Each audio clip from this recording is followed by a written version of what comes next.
नमस्कार। जय हिंद, जय भारत, जय श्री राम।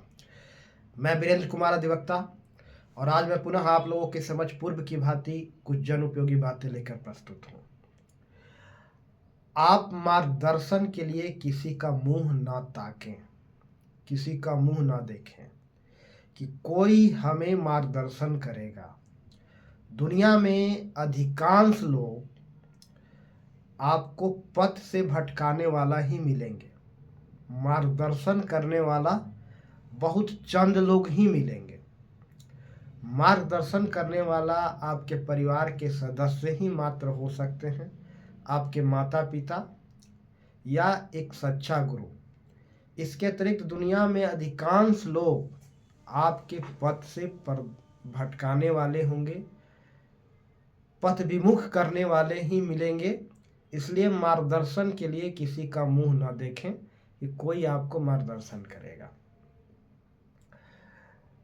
बात दरअसल ये है कि जितने भी बड़े बड़े राइटर हुए हैं, जितने भी बड़े बड़े विद्वान हुए हैं, लेखक हुए हैं, जितने भी बड़े विचारक हुए हैं, वे सब के सब आपको मार्गदर्शन नहीं किया है।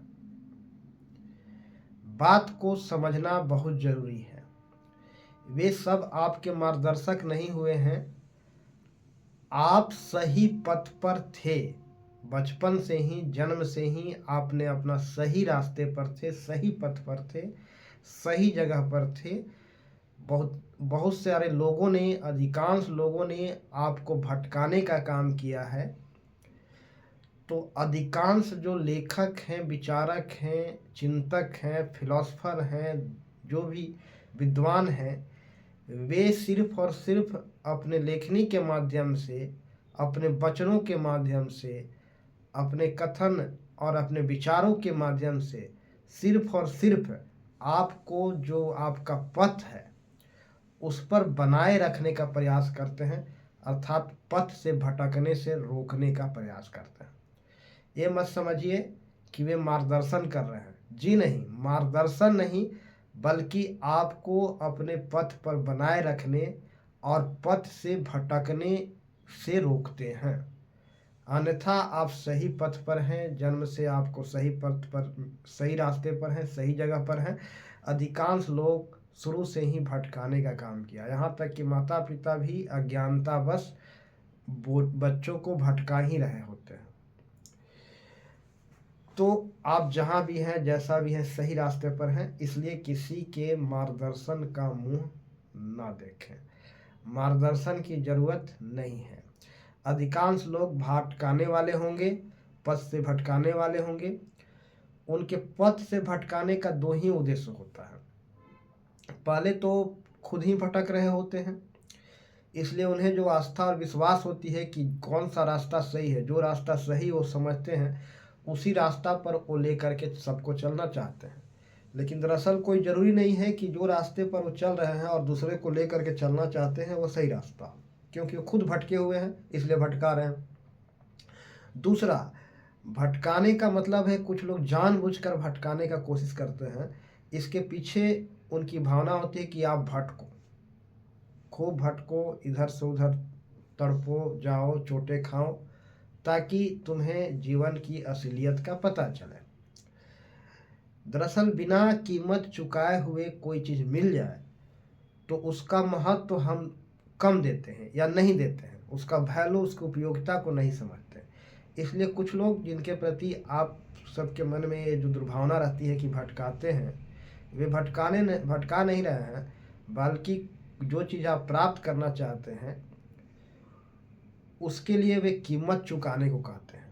क्योंकि उन्होंने भी जो कुछ भी अनुभव ज्ञान प्राप्त किया है, इस सहजता से नहीं मिला है। उन्हें भी ठोकरें खा करके जीवन में अनेकों बार